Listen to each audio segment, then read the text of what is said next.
of the weekend was the game winner by Caleb Williams. I love every part of this. The play call, the setup, the throw is absolutely off the charts. It's the throw of Caleb Williams' young career, and the catch by DJ Moore is absolutely insane to make that catch over your shoulder in traffic.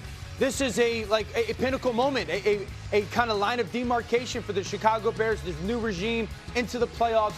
Unbelievable throw by Caleb Williams. Let's stay right there. You have tape on what made this possible. Take us through it. All right, so leading into it, oh my God. Santos Everybody stop. their kicker had made from 43, 46, and 51.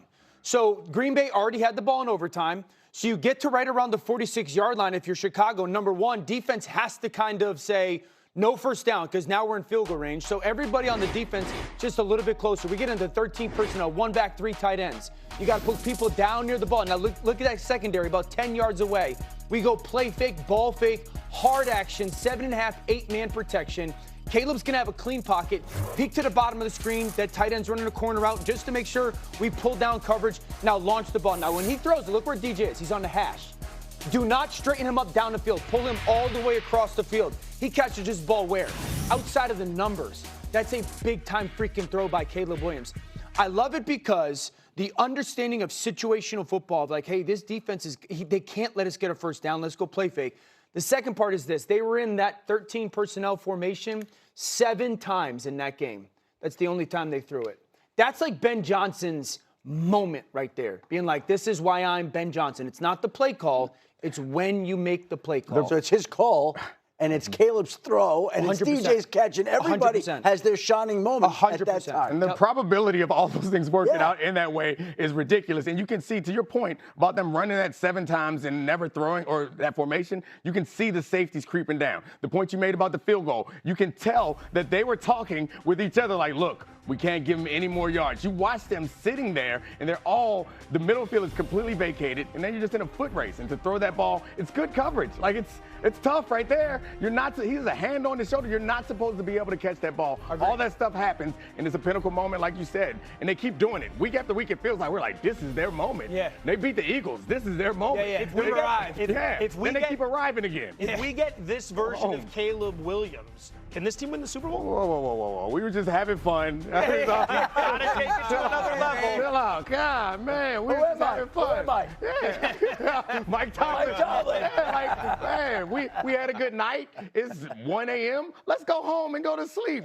Joe, you want to go to another spot? No, they can't win the Super Bowl. Yeah. They're but we really can still sit here and go remarkable play, great game. They're in the playoffs. Ben Johnson's in the running for Coach of the Year. I agree with Dom. I don't think that they're good enough to win the Super Bowl. Yeah. But it's still a phenomenal accomplishment so far where they are. Joe, where do you want to go next? Because I think they could do it, actually. I'm not telling you they will. Another round on But, Shefty. Joe, we're going to the next place. They're going to sleep, and we're going out. Okay? We're going Stretch it out a little bit. bit. They can do it.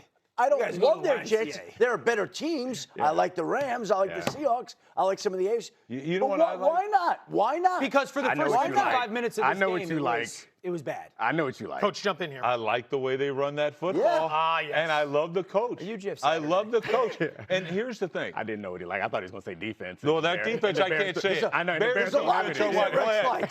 defense is awful. Yeah. It's awful, but they get takeaways. That's what's going to keep them out. But I'm going to say this. The long range, when you have a franchise-type coach and a franchise-type quarterback, that's long-term success. That's what they're building for. I don't think they get there this year, but it's not going to be long until they're in that conversation. And not only that, but they've got a defense now that is getting turnovers. And teams have these years where it just seems like everything's going your way in a year.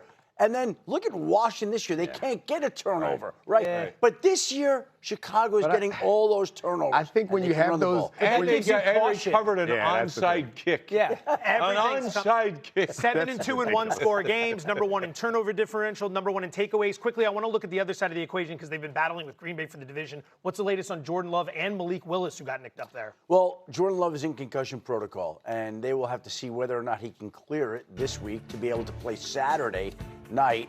And also, Malik Willis has a right shoulder injury. So there are 2 quarterback situations in Green Bay to monitor this upcoming week.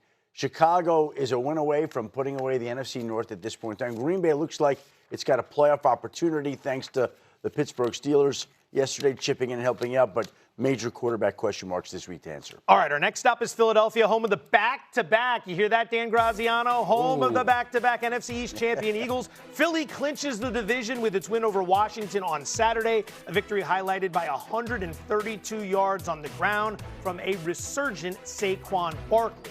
Barkley has looked like the 2024 version of himself over the last 3 outings. 20-plus carries in each game, the longest streak for him this year. And he's averaging 111 rushing yards per game. The first time all season he's averaged over 100 rush yards per game in a 3-game span. D.O., Eagles offense. Are they back, or is this more a reflection of the last couple weeks going against the Raiders and the Commanders? So since the Chargers game, I've been encouraged with this offense. Even that night when they had 1,000 turnovers, I've been encouraged with the style of play.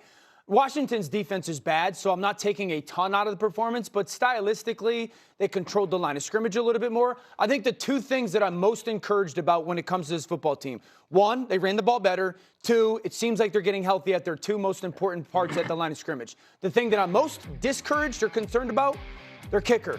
And that will matter at some point. Jake Elliott has not had the season that you would think, hey, this gives you a little bit calming of the nerves. So in a year where kickers have been fantastic. Absolutely. And in a reality of, like, we're heading into the playoffs. A missed kick is going to lose you a game. And so I like where they're trending, but I still have some trepidation. And the type of team that they are is a team that's going to need their kicker. Like, they're going to win on defense and smart plays on offense. But I think all of us at the beginning of the year were comparing them to last year's team, and we wanted that team back. And we were grading them harshly because they couldn't measure up to that. That team's not coming back. They're going to win with conservative offensive play, good defense, correct, some timely field goals. And you referenced this earlier. The big thing is Lane Johnson and Jalen Carter. Yeah. Those are the two offensive or line men that come back and will impact this team and make them so much more Both expected back competitive. this week, by the way. Both expected back from Buffalo this weekend. You're Yes. optimistic that this Philly team can look more like itself once we get to the postseason. Why is that? Because I think they're going to utilize the quarterback. We've seen it the last 2 weeks.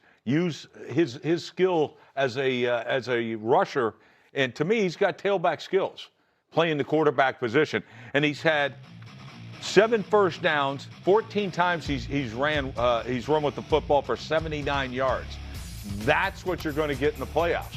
And to me, that is so much more difficult to defend when you've got your quarterback running with the football. You know what's funny about Philly's offense, Rex, for me is, like, I've been the person all year being like, put the quarterback under center more, put the quarterback under center more. And I do like that. And I think it has to continue to be part of who they are.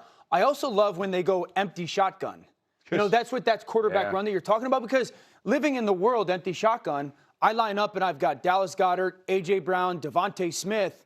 I'm a tough matchup for you guys. And from a defensive standpoint, it's hard for us to disguise when you do that. It's hard for us to, if we're going to do man, you're going to see it. If you spread us out, if there's a blitz coming, like if you want to get home at some point, you have to cheat to that position. The empty, I think, clears up the view for the quarterback there, and it does put them in a position when they're all spread out. It's easier to, like, scramble and run. Yeah. You immediately know if it's man and you can make a run for it. You immediately see if there's a linebacker spying you. And I think it encourages him to make those plays. But the problem with that is, your best player offensively has been Saquon Barkley, not this year, but you put him outside and you're asking him to be a receiver. So that's the thing. And also about using him in using Jalen in a rushing attack, that takes him from under center too, if you're going to do zone read. So these things, they don't have great complementary, which sounds ridiculous, but they don't have the things that they're good at, don't seem to complement each other as much as as you would like them to. Soft schedule late in the season could be just enough for them to find their groove when it matters most. By the way, I did get a text from somebody in the Bears organization.